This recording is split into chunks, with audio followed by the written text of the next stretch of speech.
Go back to Mississippi, go back to Alabama, go back to South Carolina, go back to Georgia, go back to Louisiana, go back to the slums and ghettos of our northern cities, knowing that somehow this situation can and will be changed.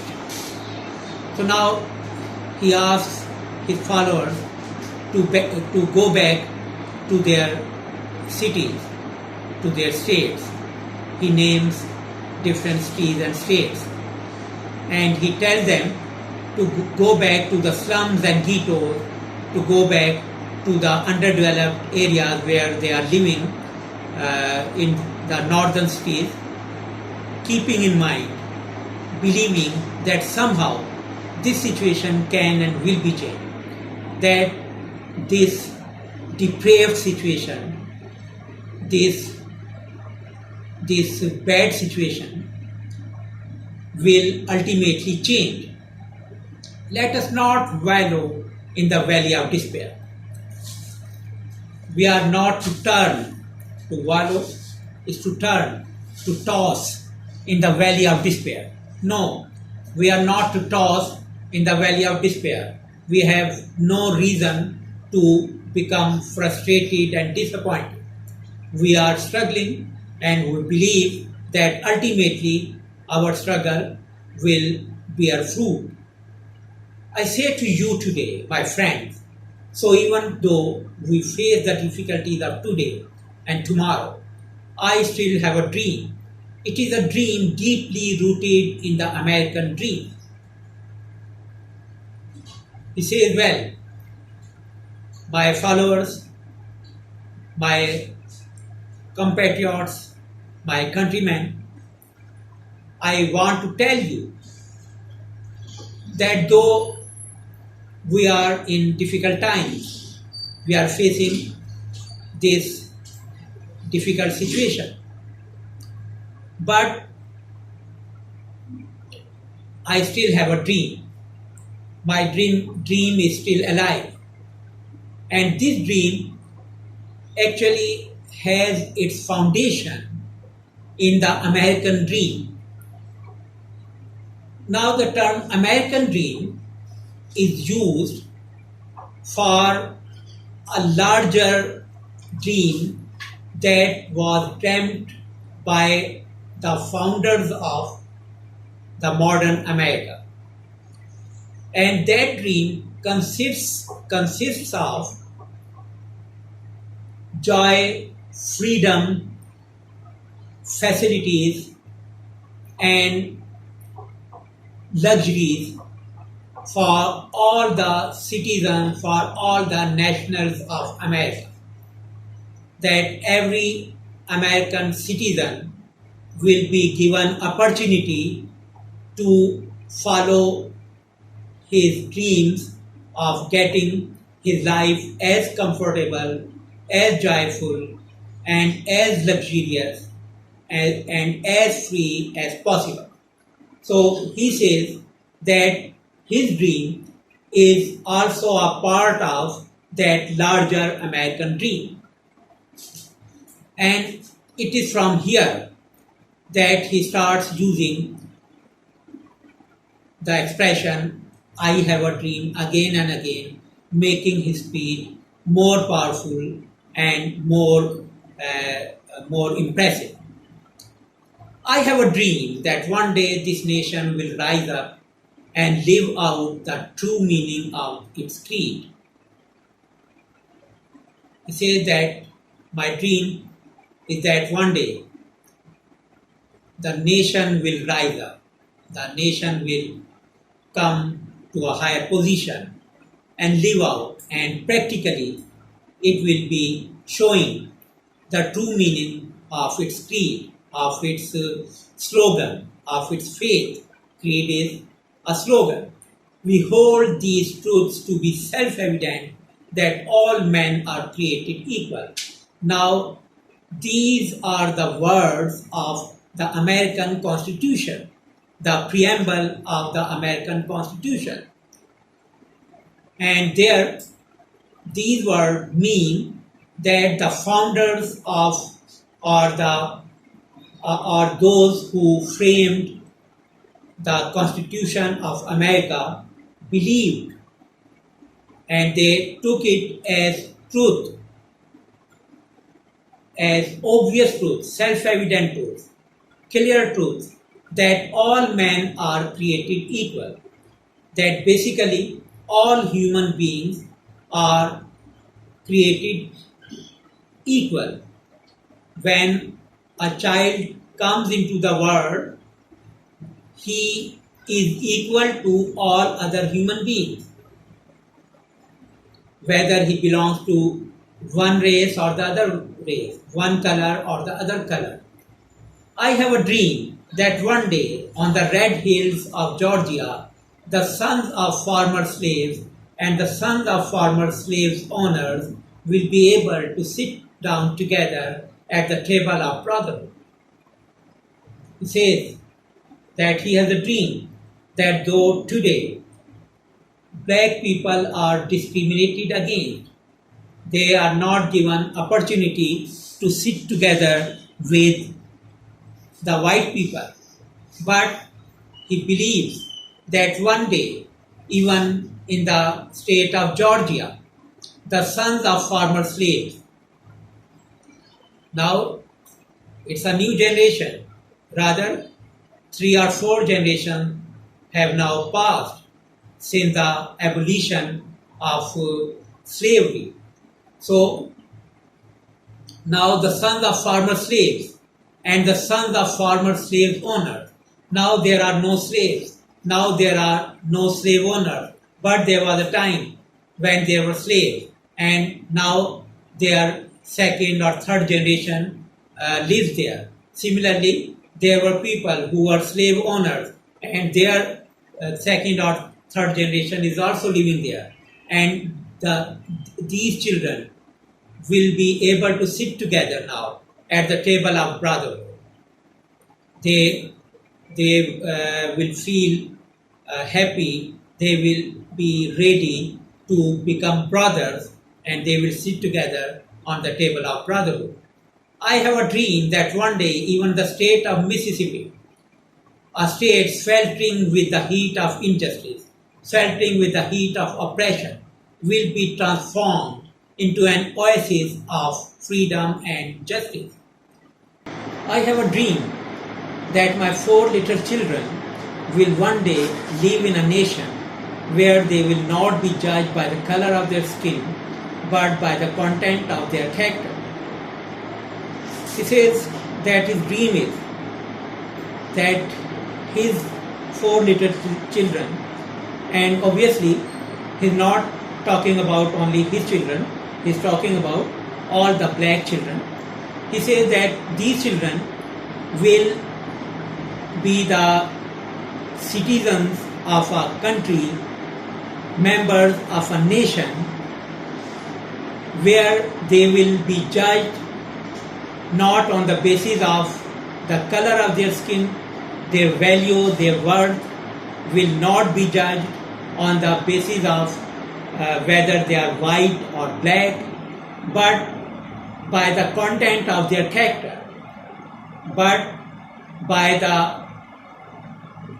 their character development, whether they have developed positive or negative character, whatever they have in their character, content, something that is contained, something that is present. I have a dream today. I have a dream that one day down in Alabama, with its vicious racists, with its governor having his lips dripping with the words of interposition and nullification, that one day right down in Alabama, little black boys and black girls will be able to join hands with little white boys and white girls as sisters and brothers. Now, he talks about the state of Alabama. The state of Alabama was especially against the black people. Black people were discriminated against.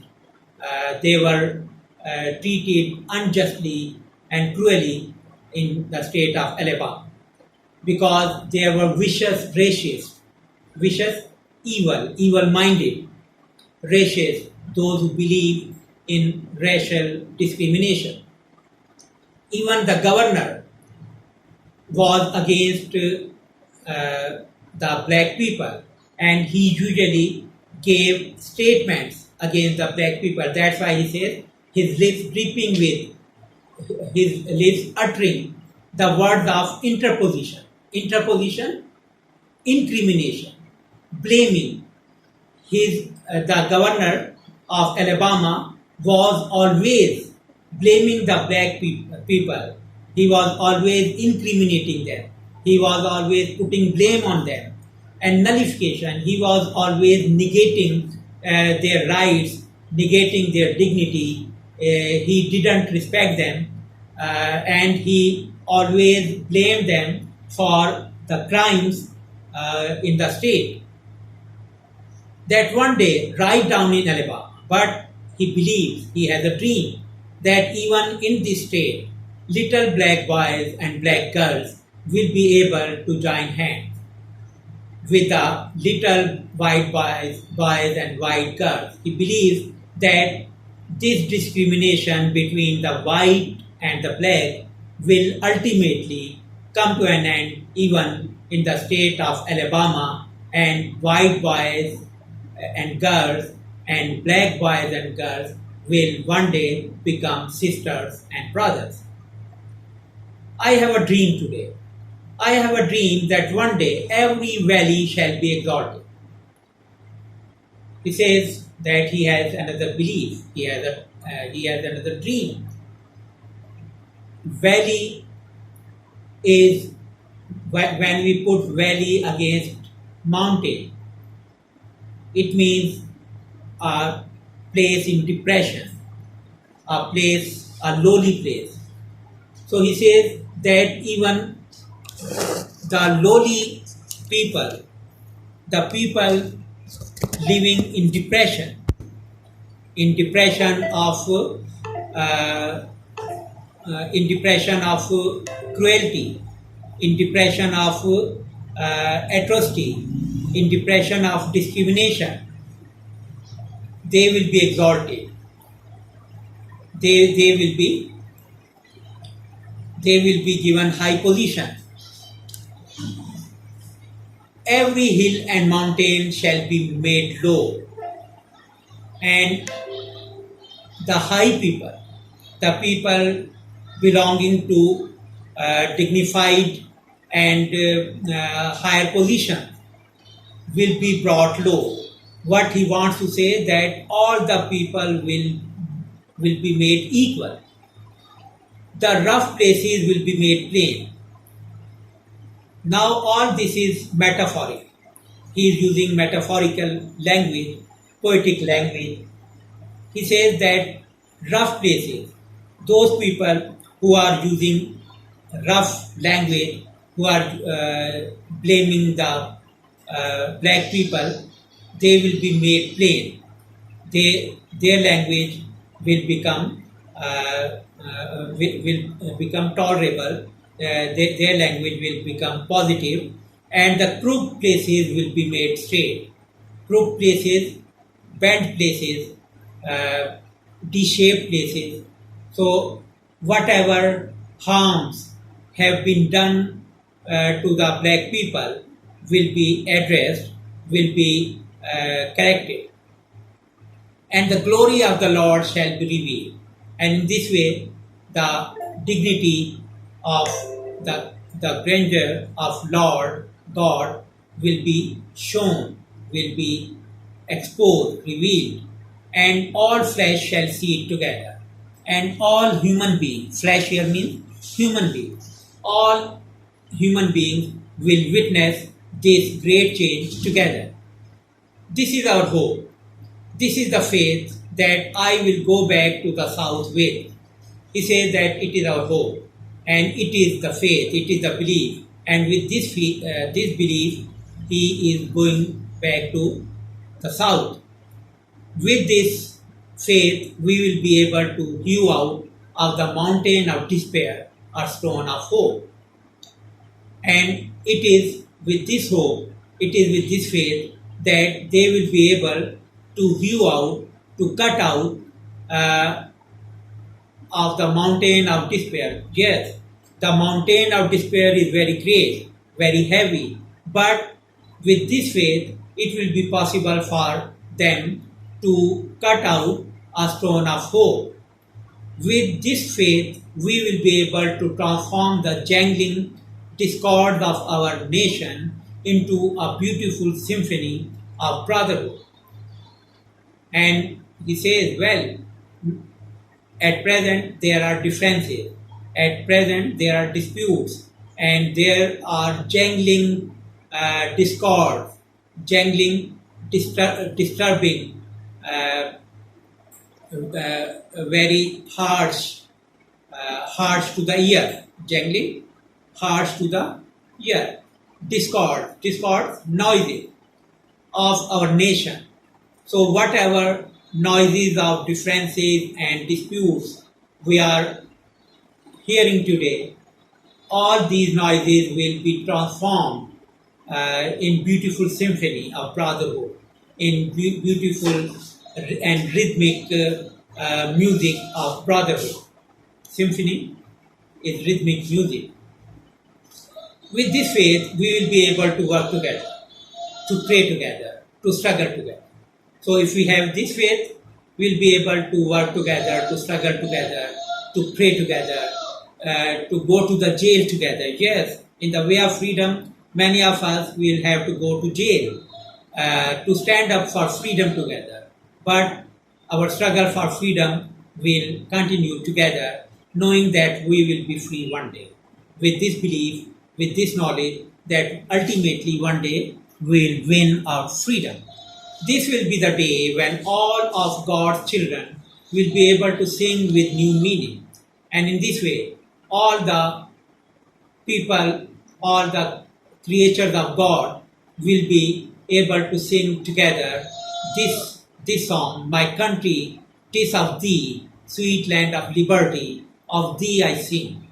Land where my fathers died, land of the pilgrim's pride, from every mountain side, let freedom ring. So it's a song, it's a Negro song that Martin Luther King is repeating here. He says that all of us will be able to sing this song together with new meaning. My country, 'tis of thee, 'tis is it is. So my country, it is of you. Thee is Old English and Poetic English for you. So it is of you, sweet land of liberty. And this country is a very sweet land of liberty, freedom. Of thee I sing, and I am singing of this nation, this country, land where my father died. It is an old land where my forefathers also lived and they died in this land. Land of the pilgrim's pride. It is a very sacred land. It is a very holy land where pilgrims come, where people come for pilgrim for their sacred journey from every mountainside. And let from every mountainside this song of freedom ring. This song of freedom must be sung from every mountainside. It must reverberate. It must echo in every valley, in all mountains. And if America is to be a great nation, this must become true. And he warns the authority that America can't become a great nation unless the black people get their right there. If America is to become a great nation, equal rights of the black and the white must become true. So let freedom ring from the prodigious hilltops of New Hampshire. Now again he is naming different parts of America. Prodigious Prodigious means very great, great in size. Uh, what we can say here, you can say exceptional and extraordinary. So prodigious, something that is out of the way, and as it is being used with reference to hilltop, here out of the way in size. So very great in size, giant like. Let freedom ring from the mighty mountains of New York. Mighty basically means powerful, again very great. Let freedom ring from the heightening Alleghenies of Pennsylvania. Alleghenies is the name of the mountain in Pennsylvania. Let freedom ring from the snow-capped Rockies of Colorado. Rockies is the name of those mountains which are usually snow-capped, covered with snow. Let freedom ring from the curvaceous slopes of California. Curvaceous, having curves, having bends. But not only that, let freedom ring from the Stone Mountain of Georgia.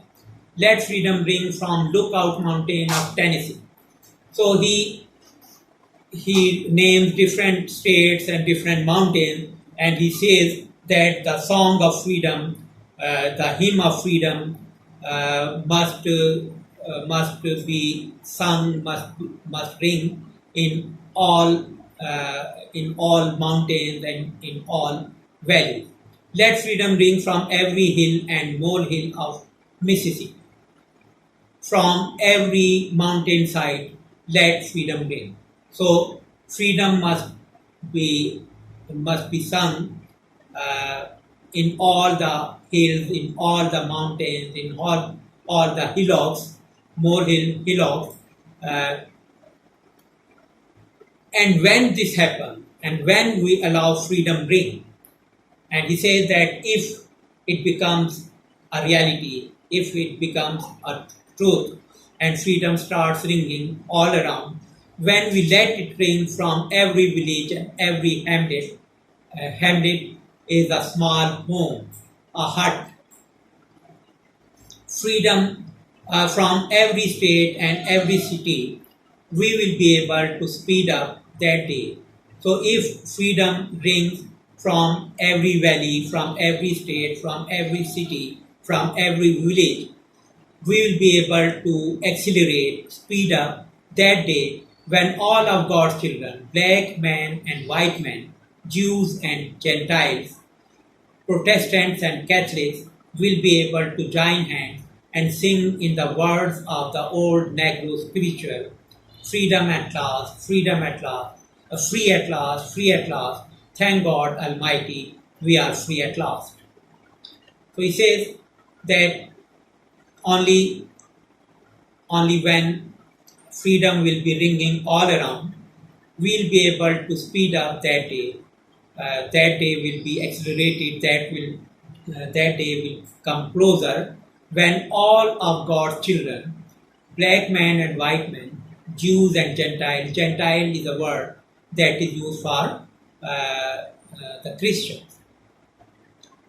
Protestant, it's a sect of Christians, and Catholics. The Catholic sect is the largest denomination of Christianity, largest sect of Christianity.